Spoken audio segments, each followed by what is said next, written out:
Are you ready to go beyond the basics of marketing? I'm Alan Hart, and this is Marketing Beyond, where I chat with the world's leading chief marketing officers and business innovators to share ideas that spark change and inspire you to challenge the status quo. Join us as we explore the future of marketing and its endless potential. I'm very consistent with everyone I talk to. I'm living my life right now with a very clear principle: zero wasted hours. So if I'm not doing something for myself, for my family, for my friends, for my community, or for my world, I'm not doing it. Today on the show, I've got Eric Liedtke. He's the founder and CEO of Unless Collective, recently acquired by Under Armour. He also serves as the president of the Under Armour brand. Unless, through Eric's leadership, has developed a regenerative creation model aimed at changing the way footwear, apparel, and accessories are designed, distributed, collected, and safely returned to the earth. He stepped away from his executive board position at Adidas in December of 2019 to focus on this passion for fighting plastic waste. At Adidas, he led all brands and businesses, fostering a culture of collaboration and innovation, and scaled the Adidas e-com platform to reach $4 billion in 2020. Liedtke's leadership drove material and process innovation, sustainability initiatives, and streetwear growth, adding over $8 billion in revenue in 6 years. And he's initiated partnerships to combat marine pollution, including with Parley for the Oceans, and drove efforts to eliminate virgin polyester from Adidas products in 2024. Through all this experience and the conversation today, you'll hear a lot about Unless Collective, what he's trying to do to help save the oceans, as well as how it fits into Under Armour's strategy and where he thinks the Under Armour brand can go. That and much more with Eric Liedtke. Well, Eric, welcome to the show. Great to be here. Thanks for having me. Yeah, I can't wait to have this conversation. We're going to get to talk about Under Armour, entrepreneurship, all kinds of stuff. I guess before we get started, though, I'd love to know, where did you get your career start, and how'd you end up? You're now the, president of Under Armour. Is that right? And you've also got this other role. Exactly. So president of the Under Armour brand, which means I look after all creation. So strategy, operating model, product, digital concepts, and things like that. So just want to make sure we're clear. We have a CEO, and I'm just, I'm one of many, but my remit is making cool stuff. How did I get my start? Well, it's a long story. How far back do you want to go? But long and the short of it is, I was sitting in an ad agency in Detroit, and I wasn't happy. I was a suit, so I wasn't the creative guy. I was more the client relations. And I just realized that I wasn't happy unless I was doing sport, having done sport, or talking about sport. So I got to work, kind of working my network. And back in the day, we called it our Rolodex, and finding out who we could talk to and who was in sport. One of my best friends was working for Adidas back in the day in the early 90s. And he introduced me to some guys that were former Nike guys. If you're following the industry, you may know the name of Peter Moore, who designed the first Nike shoes, and Rob Strasser, who actually signed Jordan, among other things. But those two guys had broken off from Phil at Nike and started the Adidas America subsidiary, and they were hiring. And so in '94, I was like, I got to go work there. And so this is before cell phones. This is before email. This is like good old fashioned writing letters and picking up landlines and calling. And I was just relentless. It took me 12 months to land a job there, but I never looked back. 26 years later, I basically started next to the mailroom as what they call a sweeper, which is basically someone that did anything. And then 26 years later, I found myself at the top of the company, or 20 years later, I was the brand president of Adidas. And I was in charge of all creation there as a board member, and I was living in Germany. And then I had this wild idea that we could make things out of plants versus plastics. And I left Adidas to kind of fix the problem of microplastics and nanoplastics, which I'm super excited to share with your listeners. And that kind of led me to being acquired by Under Armour in September of last year. So it's been a bit of a roller coaster of big to small to big, but it's been super fun. And I'll stop there. No, that's awesome. Just your career going back to 94 before cell phones. That's fun. That's fun. I mean, I remember the first BlackBerry came out, and I was like one of the first ones to have it, like carrying around a Pop Tart in your pocket. It was like, I can email, I can call people. It was like, what? Right. What's going on here? It's like, honestly, it's like, I hate to say it, but we used a lot of fax machines and teletype machines and stuff to do sales. I feel like I've lived through the world changing events of digitization. I still miss my BlackBerry, to be honest. Like, that tactile keyboard. Not to mention you could skip it across the parking lot and still pick it up and use it. It's They just, I indestructible. mean, Steve Jobs came in and just swept them out. The BlackBerry film is a good one. If you haven't seen it, it's a really good movie about, like, the climb and the top and the kind of like the arrogance of being on top, and then boom, the humility of just dropping to the bottom with basically the iPhone coming in and disrupting everything. Awesome. Well, let's talk a little bit about Unless Collective. Yeah, You talked about long, kind of storied rise at Adidas or Adidas, as you and will, then as you will, as you will. as you will. Adidas makes me Okay, feel very European, but it I does, like to but throw it I out think there. it's more proper. But I It don't know. is. It all depends where you live and how what your background. But yeah, Adidas is the appropriate thing because, and this is a little fun fact, the founder of Adidas' name was Adolf Dassler. And so his nickname was Adi.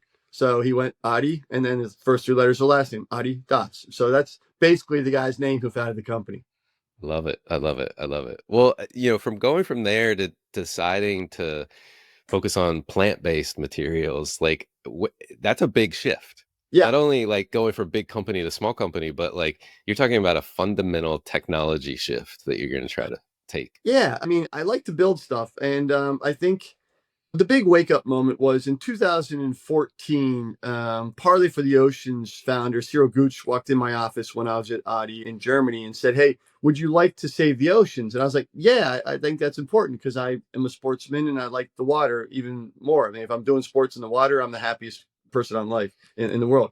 But I was like, I kind of got a job I'm doing. I mean, I'm not going to now go be an activist. But he goes, no, no, no. You don't understand. You're part of the problems. And I was like, well, what do you mean? And he educated me then on the role of nanoplastics and microplastic and how it was killing the krill and the phytoplanktons that are in the ocean. The phytoplanktons are responsible for every second breath we have. So once you go down that rabbit hole, it's hard to come back up and be like, oh, everything's normal again. When you realize the impact you're having as the president of a brand that's producing basically billions of products a year that are made of petroleum-based synthetics and nylons and spandexes and things like that, that are wonderful, brilliant, breathable, flexible, wicking materials, but they never go away. They're forever materials. So I didn't realize that. And Right. when he pulled back that curtain, I was like, eh. I got to deal with that now. Not only am I trying to like sell more product, I got to deal with the fact that the stuff I'm selling is now actually killing the ocean and therefore eventually killing us. Because then you go deeper and you're like, oh, these nanoplastics are entering into our bodies, and some of us are eating a credit card worth of plastics or drinking a credit card or breathing a credit card worth of plastics a week. And now you find out you have a plastic spoon worth of microplastics in your brain. You find out you're more likely to die of a stroke or heart disease when you've got nanoplastics in your arteries, which most of us are accumulating at a scary rate. So you can't then turn that off. And there's only so often you can whisper yourself to sleep at night thinking, you're doing good things. Especially when you have children and you want them to have children, and then you start, and their children and their children, the accumulation. So at a certain point, I had to say, time out. I got to go try and do this full time. I loved my job at Audi, but I had this thing in my brain that was bigger than sport then. It was like, okay, how do I systemically change the fashion industry to get off of petroleum based feedstocks? And is there a way to change to plants and minerals? And that was when I left in 2019 and just before COVID hit. And COVID hit, and I raised some money and started a brand, remotely on Zoom calls like this, being like, hey, that's a great idea. Let's try to make some product out of just plants and minerals. And we got to work with a hearty bunch of friends that had similar mission alignment. And it's been a blast. And that was in 2020. We founded ourselves with some seed capital. And we then went on to build that up over 4 years. And then Kevin Plank, the founder and CEO of Under Armour, called and said, hey, would you like to come on board? And we'd like to buy Unless, and maybe we could have you and Unless, and it'd be a nice partnership. So Yeah. I hope that explains That's a little bit about the genesis of why and where it it. ended up. No, it does. It does. And now with the acquisition and you've got kind of like this dual role thing going on, like, is it bittersweet? Is it all upside in your mind? Like, how do you think about it? I'm very consistent with everyone I talk to. I'm living my life right now with a very clear principle: zero wasted hours. So if I'm not doing something for myself, for my family, for my friends, for my community, or for my world, I'm not doing it. So I have a different perspective than the career climbing aspirational person I was when I was at Adidas.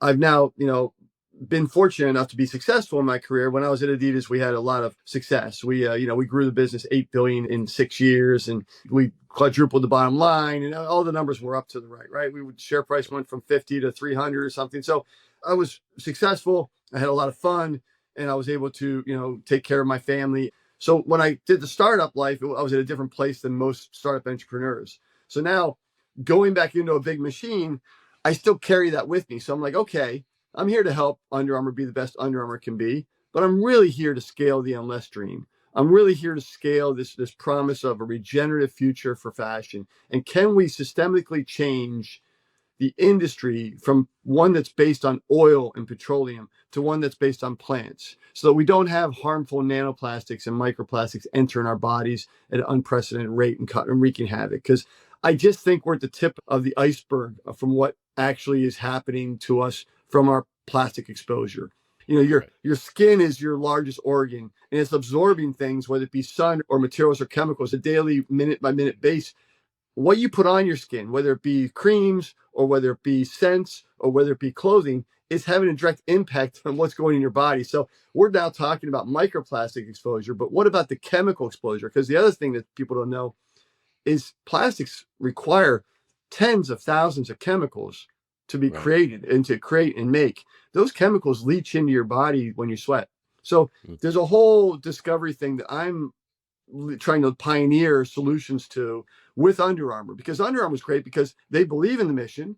Right. They want to help the mission. We just launched a collaboration at Milan Design Week, which was fantastic and sold out, and we're selling it out right now at our Baltimore store really successfully. So they want to scale this idea, because what better place to do it than the brand that was built on a material revolution called Stretch to now disrupt the industry with the next one called Plants. So Yeah. I'm super bullish on the force multiplier that we have between the two Right. ideas. How technical is the solve here? Meaning you go from like performance materials, right? Yeah, Like stretch to your point, like compression. I mean, that's the historical genesis of Under Armour, right? It's compression. yeah, And how do you start to think about how do I move that, from oil-based or petroleum-based materials into plant-based materials? And then I also have to believe that like sneakers are the other yeah, angle that you got yeah. to figure out No, too, right? no. So it's a great question. You clearly know your topic. So, um, yeah, I think so. As a startup that's got minimal capital, you've got to be very selective on what you choose to get into. We were always founded on the as can we make 100% plant-based shoe? And I'm happy to say we did that with the Degenerate version 1. It was a work in progress. It's not perfect, but we did have to work around stretch. There's 5 things that we had to work around: stretch, glues, because all glues are petroleum based, foams. Most foams are polyurethane, which is a compound plastic, and then you've got dyes and ink. So those are, like I call, the 5 horsemen. Mm. Everything else we could kind of get off the shelf. I'm wearing a crew neck right now. It's a robust cotton. We pay attention to how you put it together, from a stitch line, from a thread line, from a ribbing standpoint. You can solve those things with mechanical stretch, but for the most part, it's really paying attention to how you put things together. So it's the little details. It's the base material, yes, but then it's the trims and details, the prints and dyes you put onto it to make it harmlessly go away within an industrial composter or even your backyard. So our stuff, we guarantee everything will go back and create nutrient-rich soil. When you get more technical, when you get into a sock, which took us 2 years, we do have a sock, but it took us 2 years to develop with the leading sock operation managers at Future Stitch to really help us do that, because it's complex to do it without nylons. It's easy to do it with nylons. It's easy to do it with synthetics that stretch, and those are just basically melted plastics. But to do a mechanical stretch with natural rubber latex, and then you get to the shoe, and the shoe's super complex to do because you've got to figure out how to cure the outsole. What's the outsole made of? Okay, you have to procure natural rubber latex. I work with a startup called Natural Fiber Welding, which is an unbelievable startup using only plant polymers out of Peoria, Illinois. These guys are doing unprecedented work, but they kind of came to fruition the same time we were at Unless. So we kind of partnered as in arms to say, maybe we could make the impossible shoe. And that's like we were saying, okay, what's the inspiration from plant-based proteins to plant-based polymers? And, saying, hey, let's make the impossible shoe. That was kind of our rallying cry. And we got to work and we figured it out. But it was like, how are you going to create the compounds? How are you going to put it together without glues? So we went to Italy to make sure we were doing the proper stitching and going back to the infamous cobblers of Italy. They're in the details and they can really make it. So really, really attention to detail about how those things come together. Since then, there's a small company in Maine called Worthen that's making adhesives that are biodegradable and compostable, which is great. So now we can use a limited glue, but it's a glue nonetheless. So now we have some glue. So now there's foam developers coming out. There's a lot of great innovations going on. So I think once you start this little snowball on the mountaintop, it quickly can become an avalanche as you find like-minded people and engineers and designers and chemists trying to solve the same problem of how do we make our product go harmlessly away. So that's the brief that we have now at Under Armour. And now we've entered into a company that's, multi-billion-dollar company with a lot of capital to invest in research and development, more than a little startup that's, trying to live paycheck to paycheck type thing. So the step moved from being a startup trying to solve for things, as I talked about, really using things off the shelf and finding other innovators giving solutions, to now going inside a big parent company that's as committed to the cause, but now can tap into not only their own research and development, but working with big chemical companies to solve the problem of plastic chemistry versus plant chemistry. And I'm super excited about some of the things that we're finding out there that we can do with plant-based solutions. So we're sticking to the mandate of everything needs to go away, but it's now exciting to have the capital behind us to develop new things. That's super interesting. And as you think about, like, we've talked about like how you make it possible to make products that can compete similarly to their predecessors. How do you think about the market itself, like the consumer, the brand? Like, how does that need to evolve to kind of meet people where they are, but also like take them on this journey with you? I think it's great. Thank you for that. I think one of the things that we founded the company on is that there's I think my research at Adi and my experience with Ocean Plastic and some of the things we did there, there's a real consumer insight that they care, right? That's not a question. People care. The question is, they don't want to compromise their taste, right? Or the quality of the product for their values. Right. And they don't want to compromise really too much on price. We don't want to make it a luxury thing where you have to pay 2x or 3x the price point. So we really try to meet people we don't want to compromise your taste for your values or your values for your taste. Because, just to give you an example, Oatly milk came along and did the same thing with plant-based proteins. It's like, I'm a vegan. I used to have to choke back an almond milk latte. Okay, but I'm doing it for the world. And I'm like, well, now it's like, oh, an Oatly, I'll take an oat milk one because it's more delicious than dairy. So that's the level you need to have when you get into a fashion brand as well. You can't ask people to compromise those things. And ultimately, you have to build something that within 3 years, with the right volumes, can be at unit economics parity with what's currently offered. So we're not, we need to make sure that we have the unit economics that come together and meet the consumer where they are. Because if it's just a luxury item, if it's just something that only the very privileged can buy, then it's not going to scale. And my ambition is to systemically change the entire industry from oils to plants. So we had to meet both of those. So those are the big challenges to bring the consumer along. Once you do that, and I would put our current Unless offer, which is very lifestyle, very skate, very workwear meets streetwear oriented, I would put that up against anything Carhartt and Dickies are doing from a taste level standpoint, from a quality standpoint. So now, can we get to the price point? Yes, but we need more volume. So now it's a question of scaling the volume.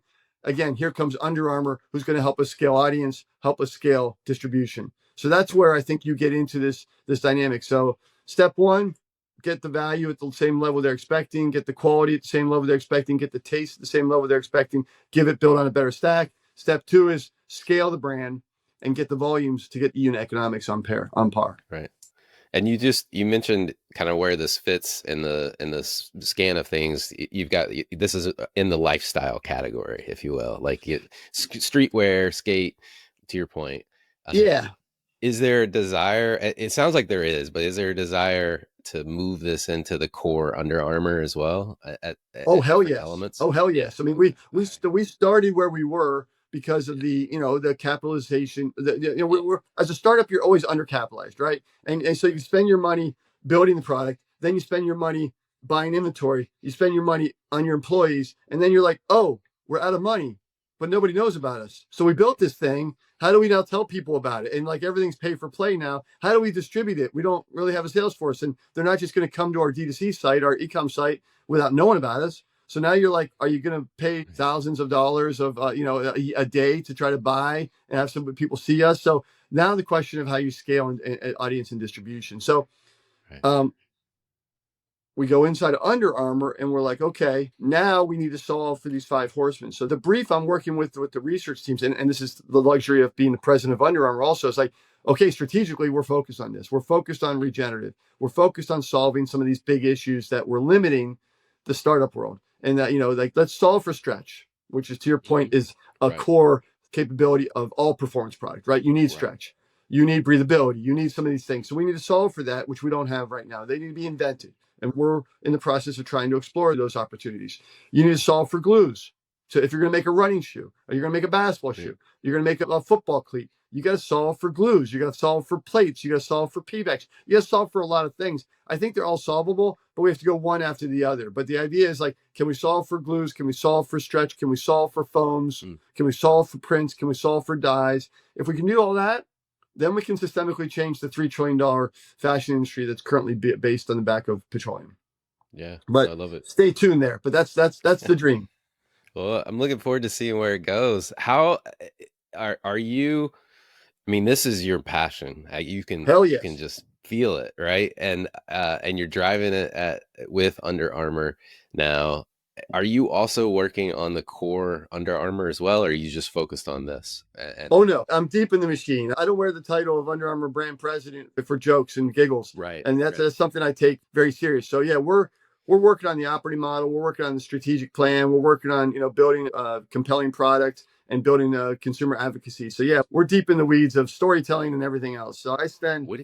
Yeah. What do 99 you? 99% of my time on Under Armour core business, and probably 1% of my time on less. But we have a general manager that does the day-to-day on less stuff as we build that out. Gotcha. What do you feel like as a brand, like the core? I don't know what it is. Maybe it's the secret sauce, the core equity that you're trying to play up in the market as you try to think about how do I propel the Under Armour brand itself forward?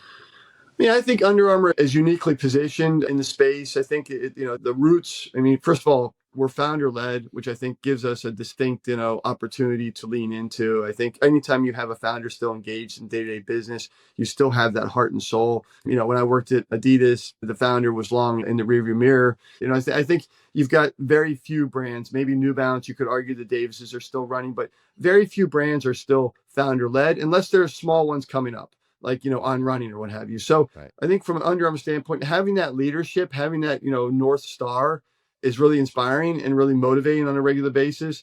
Being a brand that's in the Baltimore, in the heartland of the Northeast, if you will, and maybe it's a city that's been taking some harder knocks than it deserves, but it's like it's an industrial city that really represents the core of Under Armour.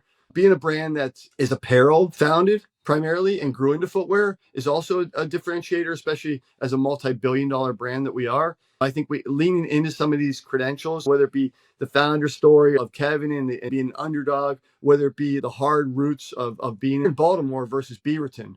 You're in Baltimore. You're in Baltimore versus Boston. You're in Baltimore versus Germany. There's a distinct difference of grit and muscle and hard work and scrap and humility that goes into that. And I'm here for it. I think Under Armour represents a lot of what America is and the values we hold dear. It's it's no coincidence that our headquarters is less than a mile and a half from the Fort McHenry where the Star Spangled Banner was written. So it's like there's a lot of there. I think Under Armour, it has always been the alpha brand when it came out, and I think how we dimensionalize that into representing a few more things is fun and exciting, and I'm excited to build it. I don't want to divulge too much because we're not fully cooked yet, but I see a lot of white space for Under Armour to occupy from its unique positioning as some of the things I just outlined. We'll have to have you come back on when you can share more details. Yeah, but we're not at our best right now. Let's come back on and celebrate the turnaround, which I'm sure is going to happen, but it's going to take a couple years. Yeah. No, I hear you. I hear you. Well, one of the things we like to do on this show is to get to know you a little bit better. So I've got a few Sure. questions, less about Under Armour, less about Unless, but and more about you. First question I love asking everyone is, has there been an experience of your past that defines or makes up who you are today?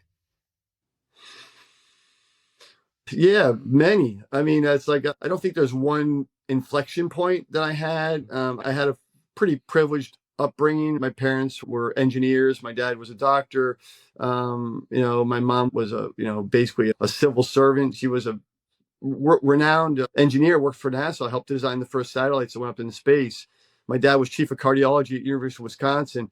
My mom then, quit her engineering life to come and raise families and be engaged in our lives. And she's basically volunteered her entire life. So I think having role models of parents that were so service oriented and were so bigger than transaction. I mean, my dad made a decision as a doctor, and people that will know this. So you make a decision. You can go into private practice, you can go into research. And there's two different paths, and they're both intriguing for different reasons. One's probably much more desirable from a financial standpoint, private practice. One's more desirable to discover solutions to big problems. My dad went into that one. So he was a university guy that basically was trying to cure heart disease. And you don't realize the impact that has on you, but you absorb that. My mom's, meanwhile, she's volunteering and founding like senior citizens homes. And she was the CEO and the CFO and raising money to build out not just senior citizens, but assisted living and then the whole network. And so now they've got basically has helped build up this place called Addicts Angels in Madison, Wisconsin. That's this metropolis of just how people can age gracefully is the best way I can say it, and never be shamed by putting in a home to die. It's like, no, you come in when you want to have assisted meals coming in and you make a community, and then then you can graduate to the next level if you need more service, and the next level. And then, yes, it is, but it's all there. So anyway, my long story short, I was surrounded by people that were giving. I was surrounded by people that were purpose led and not transactional led. I went the other way. I went into business. I became a very transactional, but I've come around full circle now to be very purpose led and very intentional with every decision I make. Even being with you today, it's like, is this going to help my world, my community, my friends, my family? Yeah. It helps all of the above because it helps me get the word out on less. But I believe living your life with purpose and always keeping in mind legacy is really important. And I learned it from my parents for years. Right. Well, what advice would you give your younger self if you were starting this journey all over again? Um, Party less, because living with that kind of role modeling was hard. Like they were high achievers, and I was like, I'm rebelling. I'm going over here, and I'm going to drink and smoke and do what I need to do to disconnect from this world of perfection. So I did that, and I came through that, and I came through a lot smarter. But I would have liked to have maybe stopped a little earlier.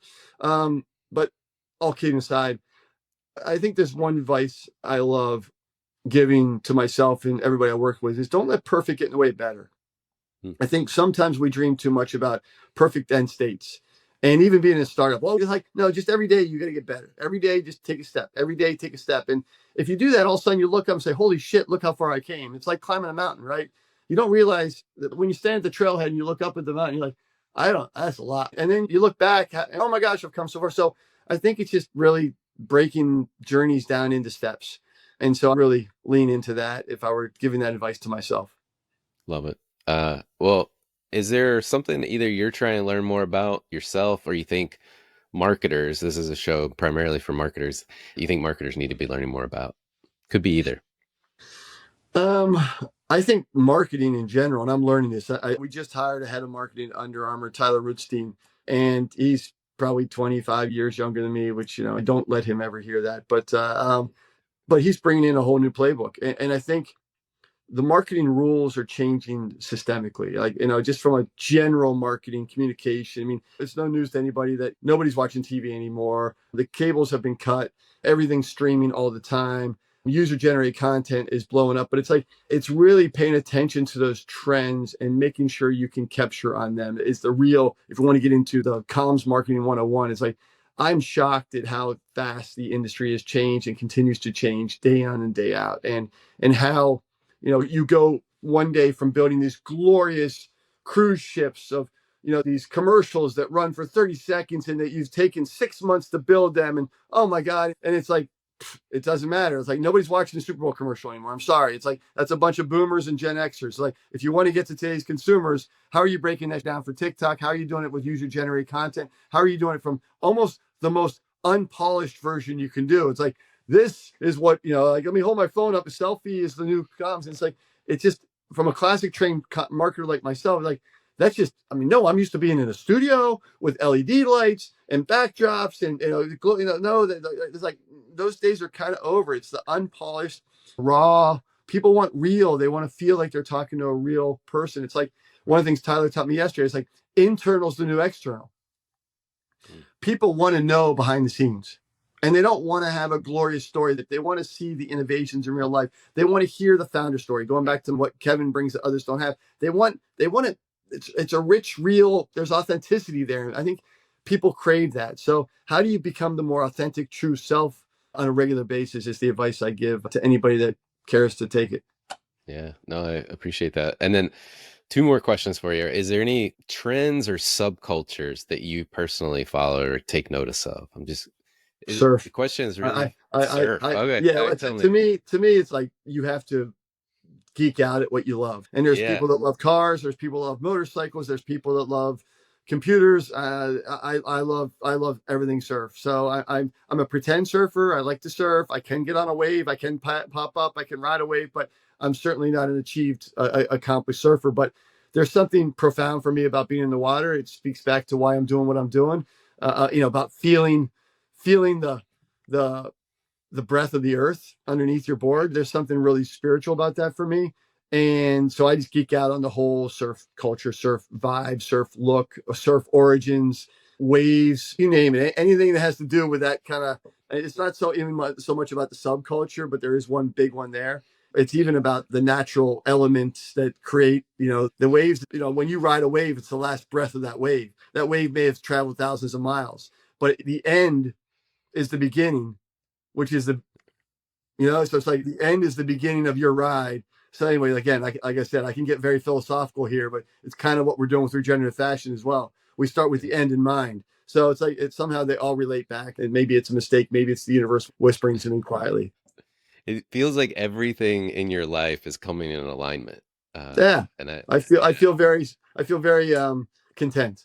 Last question I have for you. What do you think is the largest opportunity or threat facing marketers today? Well, the easy answer there is AI. But I think the largest opportunity is absolutely, how do you automate and target people more effectively? I think AI is doing that wonderfully. I mean, it's unbelievable what AI can do for you from a creation standpoint, from a tool standpoint, from a targeting standpoint, from optimization standpoint to storytelling standpoint. I think that's an opportunity and a threat. I don't think AI is very authentic yet. Mm. And I think people crave authenticity. I think there's a reason why people love user generated content. They love hearing from people they trust.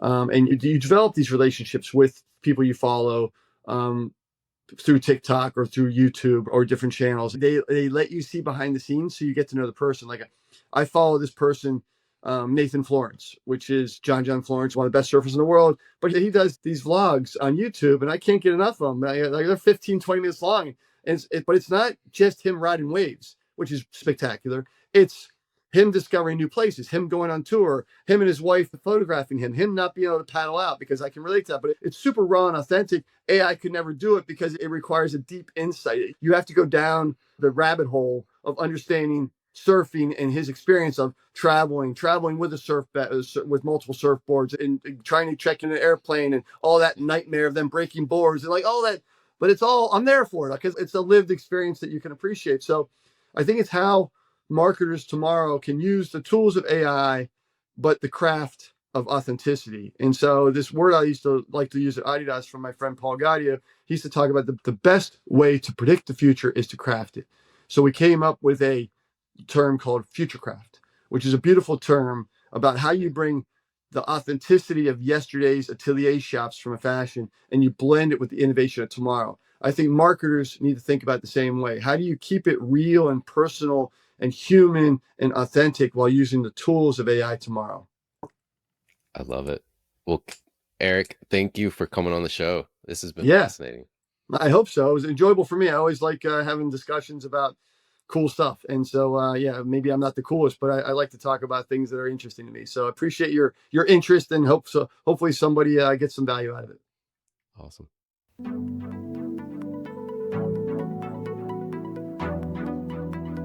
Hi, it's Alan again. Marketing Beyond is a Deloitte digital podcast. It's created and hosted by me, Alan Hart, and produced by Sam Robertson. We have even more cutting-edge marketing insights headed your way. Be sure to subscribe to our channel to stay up to date with our latest episodes. I love hearing from listeners. Share your thoughts about the episode, the topic covered, or the show by commenting on this video or emailing me at marketingbeyond@deloitte.com. If you're interested in more conversations with industry visionaries, we invite you to explore other Deloitte Digital podcasts at deloittedigital.com/us/podcast. There you'll find the Marketing Beyond webpage with complete show notes and links to what we discussed in the episode today. I'm Alan Hart, and this is Marketing Beyond.